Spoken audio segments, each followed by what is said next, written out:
2-minute warning before? All right. I did. Oh, okay, So I'll do it's- it. Oh, okay. Okay, I can do it. So now, yeah. Yeah. Is it recording? No. Oh, Yeah. You're good. no. Oh.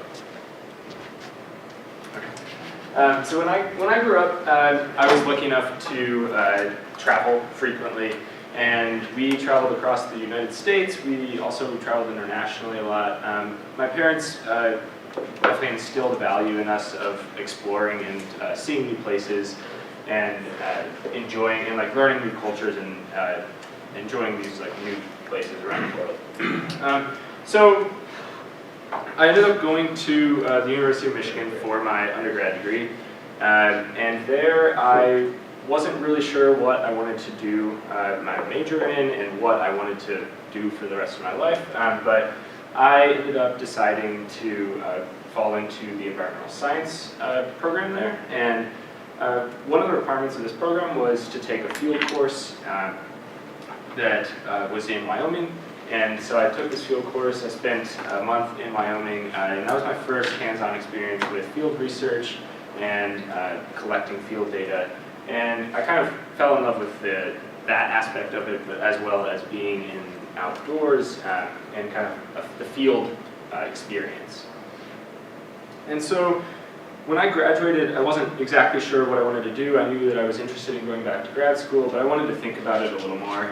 So I took a year off, and I went into the Student Conservation Association. And so right out of grad school, I went to Haleakala National Park, where I was an interpretive ranger. And so basically I was talking to people coming to the park, giving guided hikes, etc. And that was really interesting because I got to talk to these people about why they were visiting these national parks, and actually, again, understanding like where these people were coming from, like I had when I was growing up and going to similar places.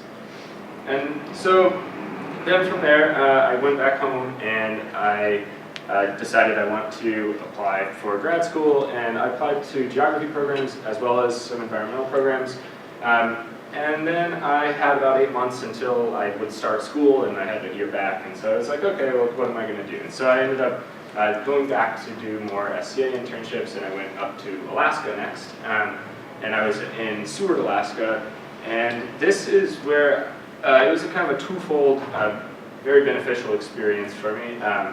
It kind of fulfilled my love for the outdoors and nature, as well as I got to teach at the Alaska Sea Life Center. And so I was working in the education department there, and I was teaching K through 12 as well as some college groups.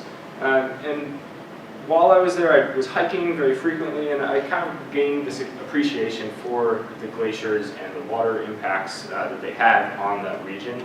And so this area was kind of what has transformed who I am today and what my research interests are. After that, I went to Rocky Mountain National Park and then worked as a GIS analyst, and I was working with trails and visitor center information there, and that kind of helped me really build my technical skills for geography and some of the research that I'm interested in doing.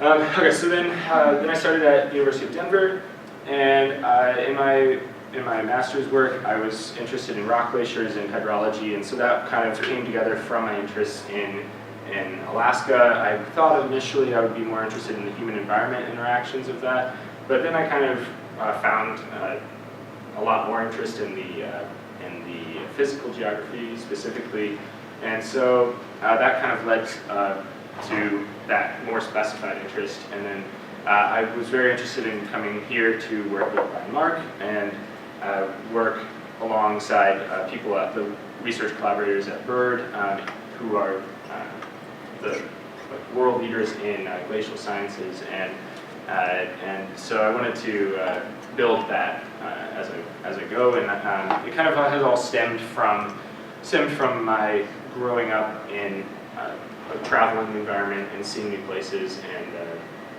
that's kind of how I've become who I am today.